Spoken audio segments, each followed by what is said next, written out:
Despite summer heat, Liberal troubles remain frozen. Frozen is 6 feet deep, middle of February, frozen on the Rideau Canal in Ottawa. Sometimes we wake up in the middle of the night really thinking about how this is a tough time.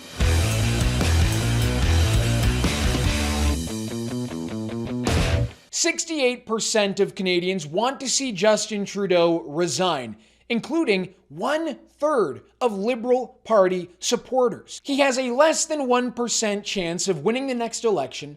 He is about to potentially lose a downtown Toronto Liberal stronghold seat. And to make matters even worse, Trudeau's once loyal legacy media propagandists are now turning their backs on him. They're turning their backs on the man who writes their checks and fanning the speculation of his imminent departure. Day after day, both him and his cabinet ministers are sounding more and more defeated. So what exactly is Trudeau waiting for? Why hold on when there's really no chance of coming back? Why wouldn't he want to take this time to ride off into the sunset and leave some Liberal cabinet minister to become the next Kim Campbell? Or maybe we've got it all wrong. Maybe he's just that narcissistic and in such a state of denial that he really thinks he can come back and win the next election. As always, before we get into the show, be sure to drop a like on this video, help us out by subscribing to the True North YouTube channel, and the comment question for the episode is this: do you think Justin Trudeau will resign this summer? Let me know your answer in the comments below, and let's get into it. Well, let's just start with the headline item, that being that a new Ipsos poll has found that 68% of Canadians want Justin Trudeau to resign. That is a disaster for Justin Trudeau. They're not just saying that they want to vote him out, they want him gone. They want a new prime minister in charge before they get a chance to vote in a new government. And this poll is coming from Global News, one of Justin Trudeau's most loyal propaganda outlets during his time as prime minister. This is how they have presented this crushing data. As the House of Commons prepares to break for the summer, a majority of Canadians say Justin Trudeau should no longer be prime minister. Ipsos polling done exclusively for Global News shows 68% of Canadians want Trudeau to step down. It also shows that 3/4, 75% exactly, of Canadians who were polled want a new government. But we already knew that because we know that Justin Trudeau has a less than 1% chance of winning the next election. Take a look at how Ipsos Polling CEO describes this new data. Despite summer heat, Liberal troubles remain frozen. How frozen are they right now? Frozen is 6 feet deep, middle of February, frozen on the Rideau Canal in Ottawa. These numbers are grim. They haven't changed basically in a year.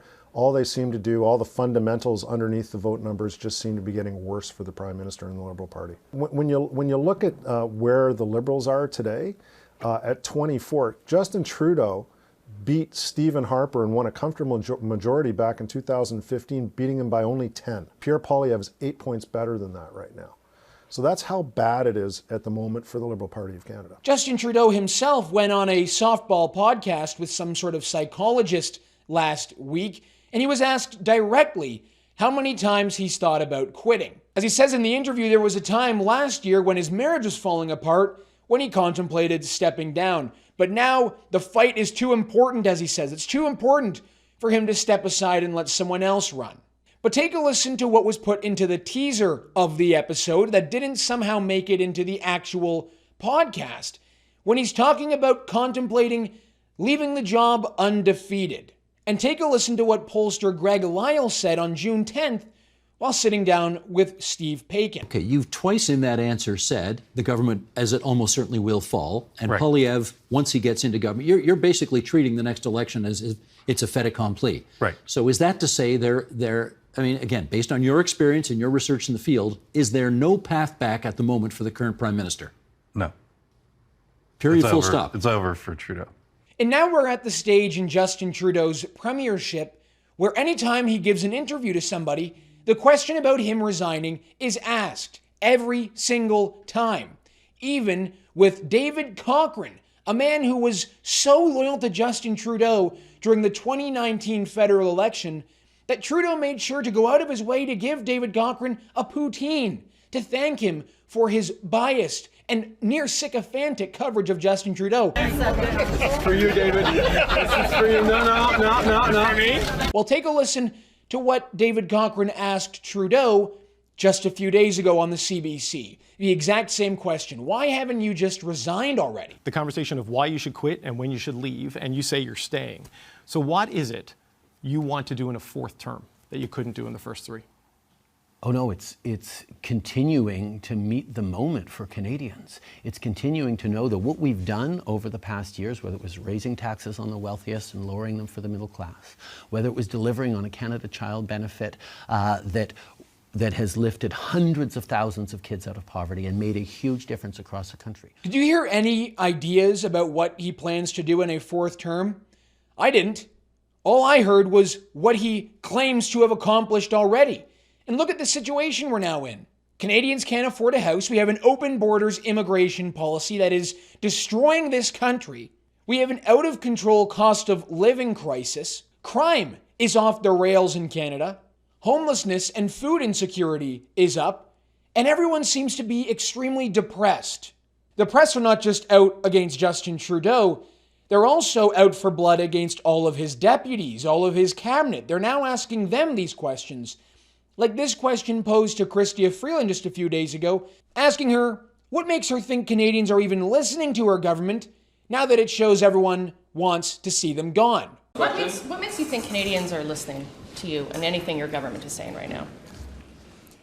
Because we are acting on the issues that matter the most to Canadians. Like, this is a very challenging time for Canadians. We have all collectively been through an incredibly challenging economic time for Canada and the world. And it feels like successive polling is showing Canadians are looking for a change. We have been through an incredibly challenging time for Canada and the world. We had COVID, we had the lockdowns, we had the Russian invasion of Ukraine, we had the global energy shock. We know that things are hard, and that is why we are acting with purpose on the issues that matter the most to Canadians. Her response? COVID, Russia, all the usual things. That is her sales pitch to Canadians. I don't know who Justin Trudeau's strategist is, but repeating the line that Canada is in a really challenging time and that we've gone through a really challenging time is not a good sales pitch. It's not a good slogan on the campaign trail. But if Liberal cabinet ministers are living with Justin Trudeau in this trance of denial, his backbenchers certainly aren't. Take Liberal MP from Prince Edward Island, Sean Casey, who said when asked about Justin Trudeau and the Liberals' poor polling data, "I don't know. We've done some good things." That's the best he's got. Liberal MP Anthony Housefather didn't even try to put up a fight. He just said he's going to try to win his seat and that people don't vote for the Prime Minister, they vote for an MP. Wow, what a vote of confidence in his boss, right? The writing has been on the wall for Justin Trudeau for well over a year now. We know this. We've seen this. Nothing has been working for them. But with a by-election in Toronto on June 24th, in a downtown Toronto Liberal stronghold riding, which very well might flip blue, this could be the moment that everything falls apart for the Liberal Party of Canada. With the legacy media turning their backs on the Liberals, with Justin Trudeau being peppered every time he speaks to even his most loyal journalists about resigning, and with this new public polling data showing that the majority really want to see him go, what is there to really hold on to at this point? One thing you can say is that this time, unlike any other time in Justin Trudeau's premiership, it feels more certain that we are living in the final chapters of the Justin Trudeau story. All right, everyone, that's going to do it for us this week on the show. Thank you so much for tuning in. Reminder to let me know your answer in the comments section below. Do you think Justin Trudeau will resign this summer? My name is Harrison Faulkner, and this is Ratio.